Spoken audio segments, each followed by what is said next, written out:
સુરતના હજીરા વિસ્તારમાં એએમએનએસ અને એલએનટી કંપનીમાં કામદારોના તોડફોડ બાબતે જે ફરિયાદો દાખલ થઈ છે તે મામલે શ્રમજીવી સેવાલય દ્વારા ફરિયાદ અરજી સોંપવામાં આવી છે. કામદારોના શોષણનો આક્ષેપ થયો છે.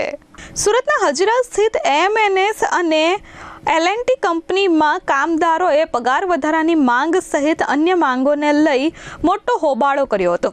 વાહનોમાં તોડફોડ અને કાયદો હાથમાં લેવાની પ્રક્રિયાને લઈ સુરત પોલીસ દ્વારા કામદારો વિરુદ્ધ ફરિયાદ નોંધી અટકાયતી પગલાં લેવામાં આવ્યા હતા. ત્યારે હવે આ મામલે સુરત શ્રમજીવી સેવાલય દ્વારા સત્તાવાર ફરિયાદ અરજી સોંપાઈ છે. 6000 કોન્ટ્રાક્ટ કામદારોના શોષણનો આક્ષેપ કરવામાં આવ્યો છે. કામદારોને કાયમી કરવા છતાં ગેરકાયદેસર કોન્ટ્રાક્ટ પ્રથા ચાલુ હોવાનો દાવો કરવામાં આવ્યો છે.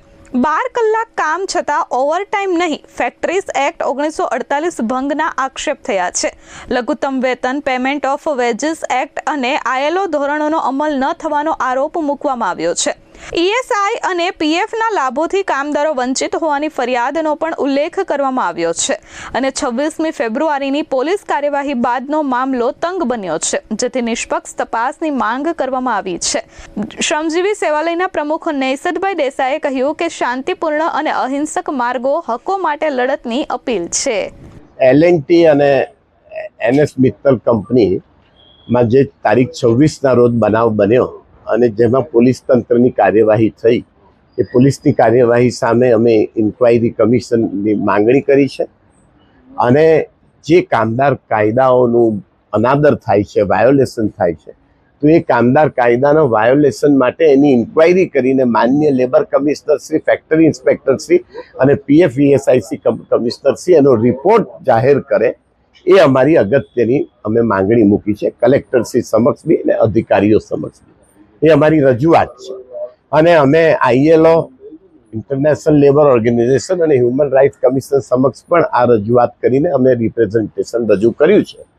આ બાબતમાં કોઈ સરકાર તરફથી તાકીદે કોઈ કાર્યવાહી નહીં કરવામાં આવશે તો અમે આ રજાઓ પછી ટૂંક સમયમાં અમે હાઈકોર્ટમાં રીટ પિટિશન દાખલ કરીશું માન્ય રાજ્ય સરકાર સામે અને આ બે કંપની સામે, એલએનટી અને એસએલ મિત્તલ કંપની સામે.